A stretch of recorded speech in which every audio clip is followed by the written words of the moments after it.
En avez-vous assez des hauts et des bas émotionnels? Pensez-vous que vous avez besoin de stabilité?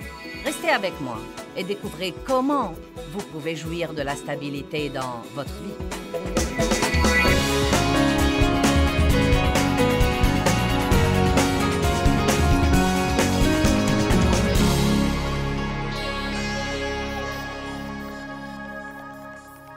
Je veux vous parler ce soir de vous libérer de votre pensée trompée. J'ai essayé d'enseigner sur la pensée ce week-end et de changer la pensée et de la renouveler. Je veux vous parler ce soir du gâchis que seront nos vies si nous avons une pensée trompée. Père, nous te remercions pour cette parole et nous croyons qu'elle va toucher la vie des gens. Au nom de Jésus, Amen. Deutéronome 11:16 dit « Gardez-vous de vous laisser tromper par votre cœur et par votre pensée. » Abdias 1:3 dit « L'orgueil de ton cœur ou de ta pensée t'a égaré. » Maintenant, l'orgueil vous fait croire que vous ne serez jamais trompé. Et c'est une chose dangereuse, car Matthieu 24 dit que nous devons prier continuellement pour ne pas nous égarer, parce qu'il y aura sûrement beaucoup de tromperies et de mensonges dans les derniers jours. Je plains aujourd'hui les gens qui n'ont pas une foi solide en Christ, parce qu'il y a tant d'hérésie en ce moment et tant de théologie de compromis que ça représente un vrai challenge, un vrai défi pour les gens qui ne savent rien, de décider à quoi ils sont vraiment censés croire. Nous devons prier pour que les gens qui se heurtent à la vérité comprennent la volonté de Dieu à leur égard. Il y a différentes choses qui peuvent nous tromper. Les choses peuvent nous tromper. Elles peuvent facilement se présenter comme étant beaucoup plus importantes qu'elles ne le sont vraiment. Comme je l'ai dit dans un enseignement, si vous croyez que les choses sont importantes, allez dans un entrepôt de chiffonniers ferrailleurs et rendez-vous compte que ces trucs étaient le rêve de quelqu'un. C'est possible que quelqu'un ait perdu sa famille à cause de certains des trucs dans cet entrepôt ou perdu leur santé à cause de certains des trucs dans cet entrepôt. Nous ne devons pas donner trop d'importance aux trucs parce qu'ils vont et viennent, mais ils ne sont vraiment pas notre vie. Nous pouvons en jouir, mais nous ne devons pas les laisser nous tromper et commencer à croire qu'ils sont plus importants qu'ils ne le sont vraiment. Nous nous trompons à propos de notre importance. Nous pouvons penser plus de bien de nous-mêmes qu'il ne le faut. Eh bien, dès que vous faites ça, vous allez commencer à maltraiter les autres. Si vous croyez que vous êtes meilleur que les autres, vous allez sûrement les mépriser. Il y a donc différentes façons dont vous pouvez vous tromper. J'ai enseigné cette année une série sur la tromperie, mais il y a une chose particulière dont je veux vous parler ce soir, quelque chose que vous n'avez jamais considéré comme de la tromperie. Mais je crois que pousser une bonne chose un peu loin peut aussi devenir de la tromperie. Vous ne le croiriez pas parce que vous pensez, eh bien, si c'est bon, plus j'en fais, mieux c'est. Mais ce n'est pas nécessairement vrai. Le premier verset que je voudrais que nous étudions est 1 Pierre 5:8. Quand vous vous trompez, cela veut dire que vous croyez une chose qui n'est pas vraie. Mais puisque vous la croyez, elle devient votre réalité. Priez pour ne pas tomber dans la tromperie. 1 Pierre, chapitre 5, verset 8 est un verset que j'aime beaucoup et que Dieu m'a montré dans tous les débuts de ma vie avec lui. Et je crois qu'il m'a été très, très, très utile. Je dis souvent aux gens, non mais que je n'ai pas beaucoup de dons exceptionnels, je parle et je fais ça très bien. Je suis une bonne communicatrice, mais je crois qu'une des meilleures choses en ma faveur, c'est que j'ai beaucoup de bon sens. C'est incroyable. Vous savez, le bon sens est parfois meilleur que l'instruction.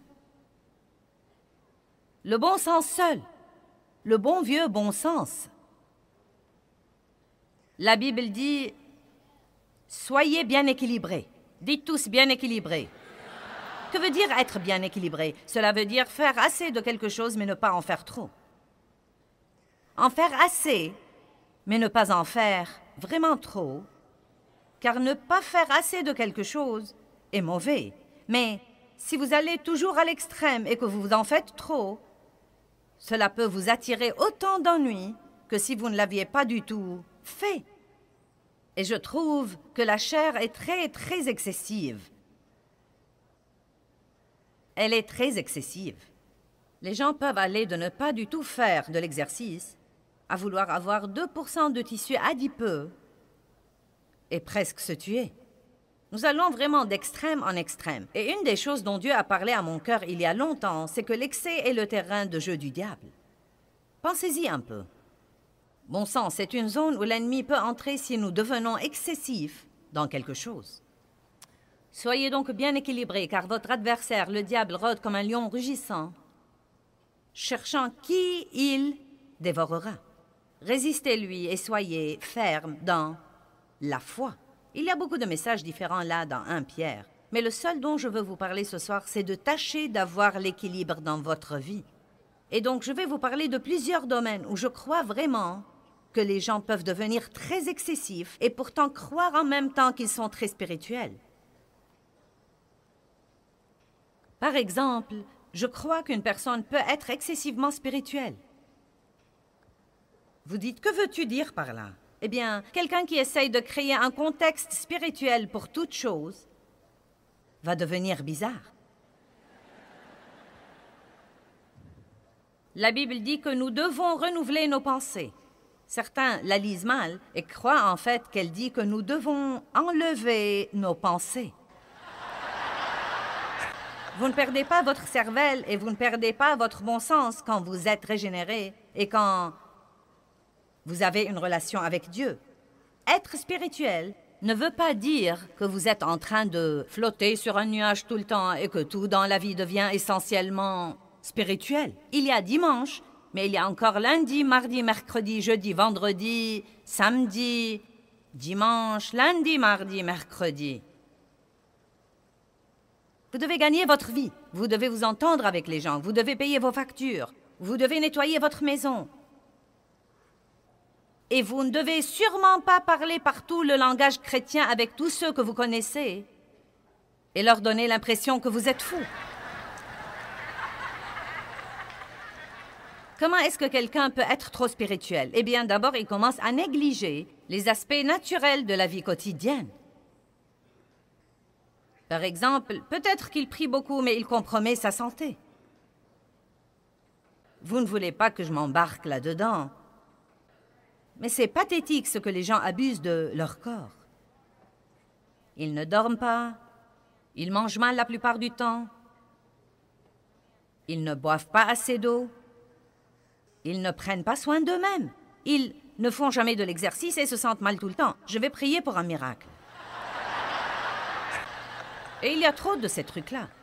Il y a des gens qui ne font pas ce qu'ils devraient faire et ensuite prient Dieu d'arranger les choses. Nous sommes les associés de Dieu et il nous mène et nous montre ce que nous devons faire. Dieu guérit les gens, mais il dit aussi « allez et ne péchez plus ». Et donc, pendant que vous recevez la guérison et l'exaucement et la délivrance de Dieu, apprenez une nouvelle façon de vivre. Ne faites pas la même chose stupide à n'en plus finir et ne vous attendez pas à un résultat différent. Allez maintenant, j'ai beaucoup de choses à dire ce soir et peu de temps pour les dire. Faites donc comme si vous compreniez vite. Combien d'entre vous savent que j'ai raison? Vous vivez stupidement, et vous sortez et vous utilisez vos cartes de crédit, et quand vous les épuisez, vous en prenez une autre. Vous l'épuisez, vous en prenez une autre. Vous vivez bien au-delà de vos moyens, et ensuite, vous allez à un service d'annulation de dette, et vous vous attendez à un miracle. Non, ce que vous devez faire, c'est de vous discipliner, de payer vos factures, et de ne pas dépenser excessivement. Commencez à mettre de l'argent de côté. Arrêtez d'acheter tout à crédit et apprenez à payer comptant pour quelques trucs. Patientez un peu et attendez pour acheter quelques trucs. Peut-être que ce n'est pas trop passionnant ce soir, mais ça va vous aider. Les gens comme ça, leur conversation avec les autres est excessivement religieuse. Ils n'ont pas assez de bon sens pour savoir, pour discerner à qui ils parlent. Maintenant, si je suis avec quelqu'un qui est sur la même longueur d'onde que moi, je peux lui parler d'une façon différente de celle de parler avec quelqu'un qui n'est pas chrétien, ou qui est un nouveau chrétien, ou qui est d'un certain milieu religieux et qui ne va pas comprendre beaucoup de choses que je dis. Une dame a dit ce matin qu'elle a un fils adolescent et qui lui a dit « Maman, madame une telle est régénérée et elle est la mère d'un des amis de son fils. » Il lui dit « Eh bien, elle est en fait très religieuse. Il dit quand elle ne parle que de la Bible et de Dieu et le Seigneur soit loué. Elle lui dit, crois-tu que je sois comme ça? Il lui dit, non, non, non, tu n'es pas comme ça. Vous voyez, la première chose que cet adolescent a remarqué, c'est qu'elle poussait la chose un peu loin. Elle a probablement de bonnes intentions. Elle est excitée de ce que Dieu a fait dans sa vie. Et elle veut juste le raconter à tout le monde. Mais vous savez, il vaut mieux parfois pour montrer quelque chose aux gens, de prendre un peu de temps, d'investir du temps et de les laisser voir que vous êtes différents, plutôt que d'essayer de leur caresser les oreilles avec la parole de Dieu.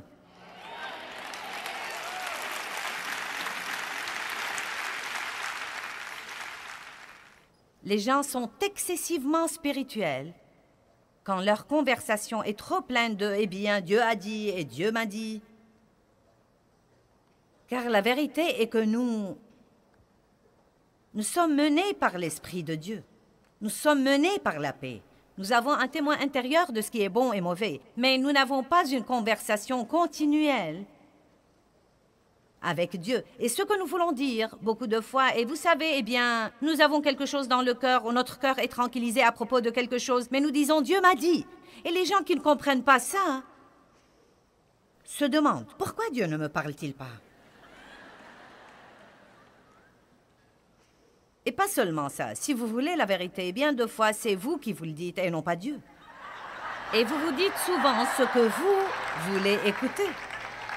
Et si vous croyez que Dieu vous a dit quelque chose, priez là-dessus entre vous et Dieu. Vous n'avez pas besoin d'aller raconter à tous les autres, car la vérité est que même si Dieu vous a dit quelque chose, s'il ne le leur a pas dit, ils ne vont pas vous croire. Parce que si Dieu vous parle, vous avez la foi pour ça, mais si Dieu ne le leur parle pas, ils n'ont pas la foi pour ça. Quand j'ai commencé à raconter à tout le monde ce que Dieu m'avait appelé à faire, ils se sont moqués de moi. Eh bien, ça m'a beaucoup blessée. Je me rappelle qu'un groupe de mes amis m'a dit « Quelqu'un nous a dit que tu avais dit, que tu croyais que Dieu t'avait dit que tu allais prêcher l'Évangile dans le monde entier et avoir un des plus grands ministères dirigés par une femme. As-tu dit ça? » J'ai dit « Ouais !» Et elles ont commencé à rire. Elles ont dit « Tu sais quoi, nous en parlions aujourd'hui. » Et elles m'ont dit ceci. « Avec ta personnalité, nous ne croyons pas que ce soit possible. » Eh bien, beaucoup d'entre elles ont fini par travailler pour moi plus tard. Le Seigneur soit loué.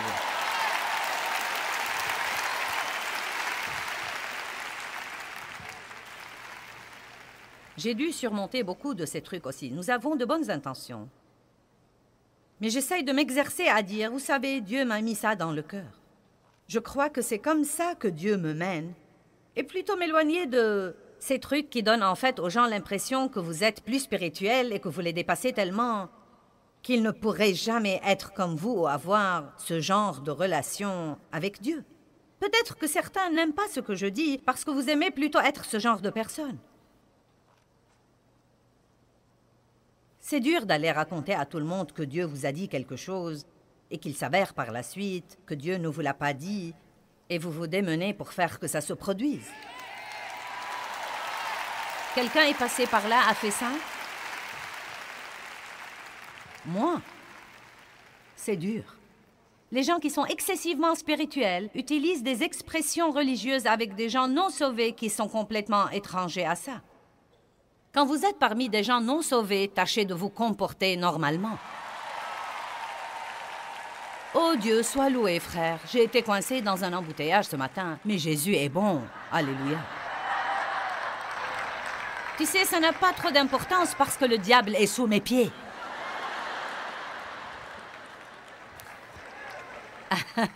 J'ai dû vraiment relire et réviser mes livres et changer quelques trucs. Vous savez, parce qu'il y a des expressions que j'utilisais auparavant qui rendaient les gens vraiment complètement perdus. Je vais tasser des coups sur la tête du diable. Vous savez, il y a des moments où je pense, on écrit un livre pour des nouveaux croyants et ils finissent par être exposés à une nouvelle langue étrangère à eux. Vous n'êtes pas censé être dingue pour être chrétien. Vous n'êtes pas censé manger des céréales colorées au petit déjeuner et vous comporter comme ça. Les gens qui sont excessivement spirituels passent un temps excessif sur les activités spirituelles. Ils veulent vivre dans la conférence, dans le groupe de prière ou d'études de la Bible et dans l'Église. Ils négligent leur vie de famille. Ils ne s'occupent pas de leurs affaires personnelles. Ils n'équilibrent pas leur chéquier. Avant d'aller ça et là pour chasser les démons, pourquoi ne pas prendre l'autorité sur un évier rempli d'assiettes sales?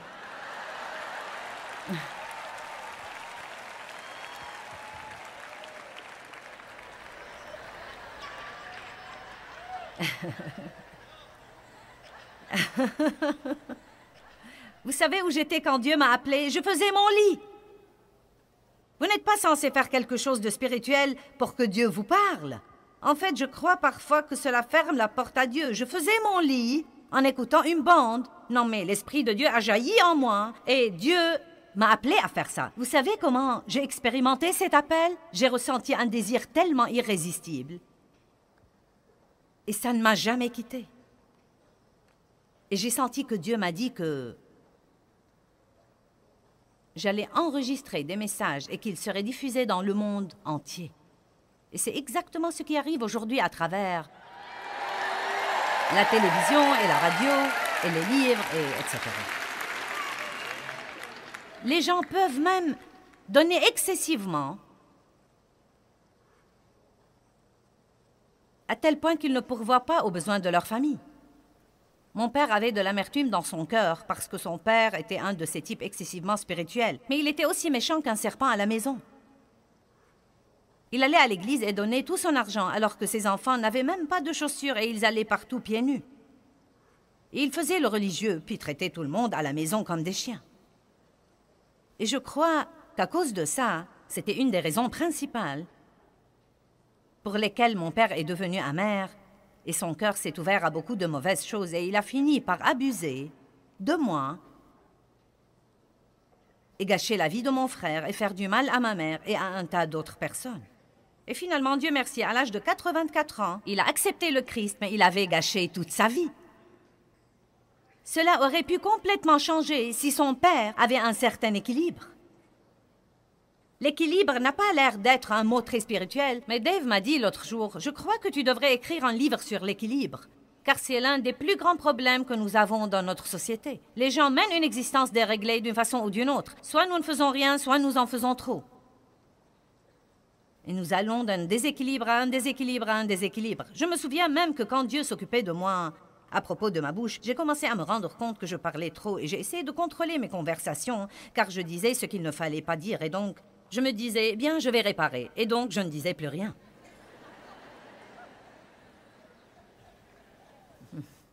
Allez, maintenant.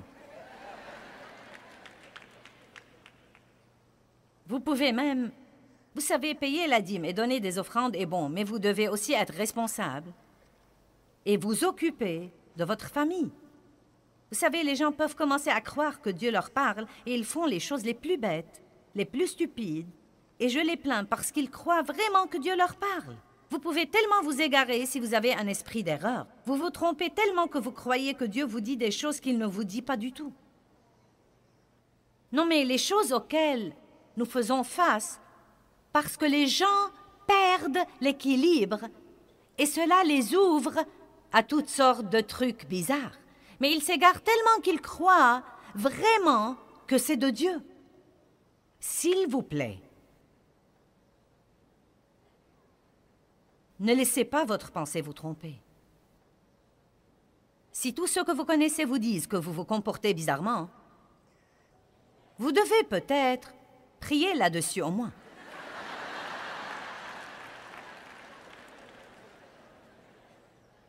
Il y avait une dame qui s'est pointée. Nous avons toutes sortes de gens qui croient que Dieu leur a dit qu'ils sont censés tout vendre et venir travailler pour nous. Le problème, c'est qu'ils ne travaillent pas. Nous ne les connaissons même pas. Ils font leurs valises et vendent tout et quittent leur maison. Et se pointent au bureau avec tous leurs trucs. Me voilà. Oh oui. Et nous devons parfois payer pour les rapatrier et nous essayons de les aider et de les dépanner. Mais cette dame-là a voulu rester. Et elle s'est procuré une chaise longue et elle l'a garée au milieu de notre allée et elle refusait de s'en aller. C'était terrible. Nous avons essayé d'appeler ses amis et d'appeler ses enfants. Nous avons même appelé son pasteur et il nous a dit « Ça ne sert à rien d'essayer de parler à cette dame parce qu'elle croit que Dieu lui a parlé. » Eh bien, cette dame sentait qu'elle devait être ma conseillère et ma meilleure amie. Et vous savez, cela semble drôle, mais c'est triste. C'est triste. C'est vraiment triste. Et la dame aimait Dieu. Elle aimait vraiment Dieu. Mais on peut toujours vraiment s'égarer. Allez maintenant, ayez un peu de bon sens. Amen. Vous n'êtes pas censé être dingue pour être chrétien. Payez vos factures, nettoyez votre maison, soyez gentil avec les gens. Oui, étudiez la Bible et priez et allez à l'église. Mais ne soyez pas tellement spirituel que personne ne peut s'adresser à vous et vous parler ou ne sait même pas communiquer avec vous sous quelque forme que ce soit. L'apôtre Paul dit dans la lettre aux Romains, « J'ai appris à devenir toute chose pour tous. » Et je crois que nous devons, si nous sommes vraiment spirituels, nous devons savoir si la personne à qui nous parlons n'est pas prête pour ça. Et nous devons aussi avoir assez de bon sens pour parler aux gens à un niveau qu'ils peuvent comprendre, au lieu d'essayer de les impressionner par notre spiritualité.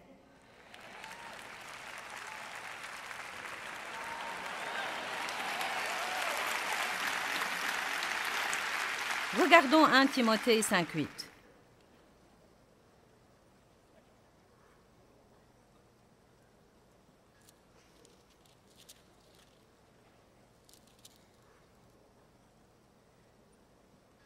Verset 8. « Si quelqu'un ne prend pas soin des siens, et surtout de ceux de sa famille, il a renié la foi en manquant de l'accompagner de fruits, et il est pire qu'un incroyant qui accomplit tous ses devoirs sur ce plan. »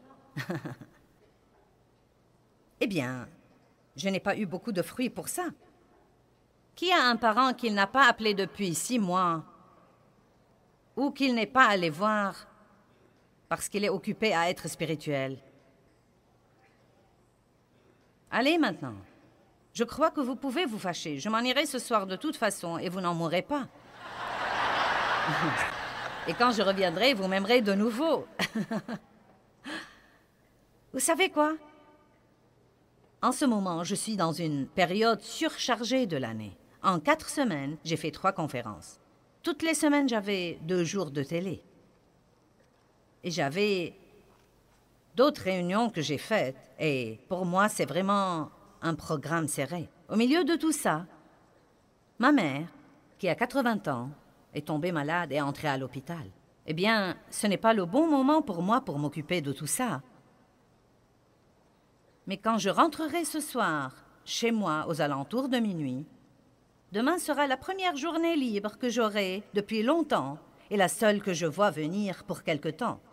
Mais je dois aller voir ma mère et voir ma tante devenue veuve et dont je m'occupe. Parce que ça ne me sert à rien de me tenir devant vous et d'essayer d'être spirituel si je n'obéis pas à ce que dit le reste du verset.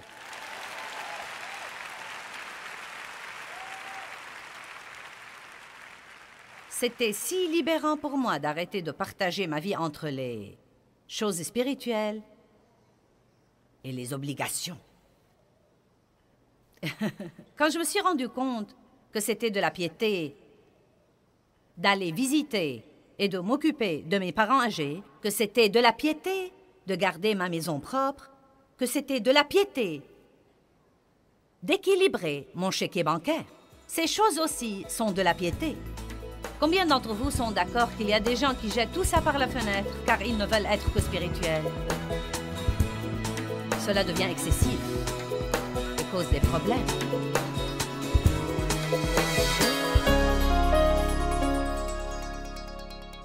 Eh bien, les pensées ont tout à voir avec les émotions et vos pensées peuvent littéralement soit vous exciter, vous angoisser et vous exaspérer, soit vous aider à vous calmer et vous apaiser. Nous devons être fermes, disciplinés et bien équilibrés dans nos vies et nos pensées ont beaucoup à voir avec ça.